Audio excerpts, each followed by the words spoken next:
جی ملګرو اخیر کار هغه د ماسټر حیدر علي ویډیو هم وایرل شو. ټول به ښه پیژنئ د پښتو یو ډیر ښه سندرغاړی دی. هغه په ایمو باندې خبرې کړې دي او هغه ویډیو یې وایرل شوې ده. ویډیو کې څه داسې قسمه حرکات شوي دي چې هغه د یو کس سره خبرې کوي، د هغه کپړې نوي کپړې ورته وباسي او هغه چې کوم دی خپل ټول ځان ورته وښي.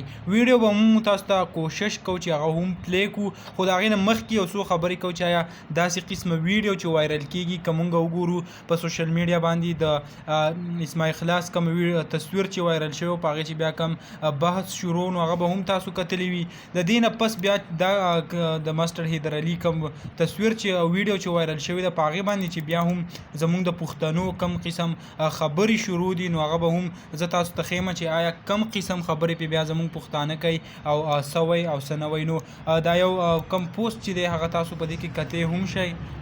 په دې کې تاسو کتلی هم شئ یو کس لیکلی دی و یاره زه تې هم نه یم خبر خو بیګا مې په سیند کې لیدلی و او چې مایان یې نیول. د دې نه پس چې کوم دی نور کم کمنټس چې دي هغه هم زه تاسو ته ویم.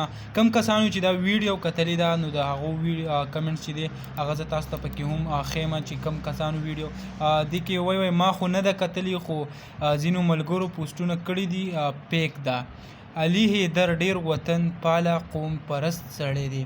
په دې کې نور چې کوم دی وایي چا هم نه ده لیدلی خو خلک پوسټونه کوي وایي دا څه مسله ده څه قیصه ده پوهه مې کا وایي نه داسې به نه وي هسې پروپیګنډه ده.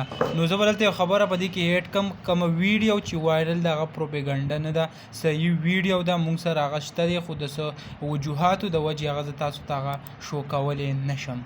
د دې نه پس راځو نور کم کمنټس چې دي هغې طرف ته هم راځو.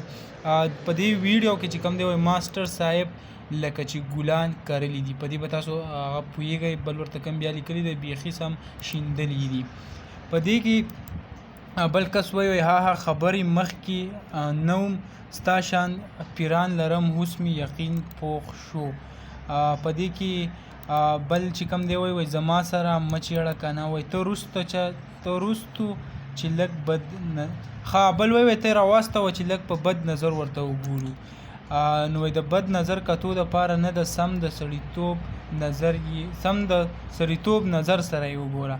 وایي ډېر ورکوټی دی یار. دا ډېر ورکوټی دی یار. په دې خبره به تاسو هغه پوه شئ چې د ماسټر حیدر علي ویډیو هغه وایرل شوی او په سوشل میډیا باندې ګردش کوي. ټول خلک چې کوم دی هغه پسې قسمه پوسټونه هم کوي.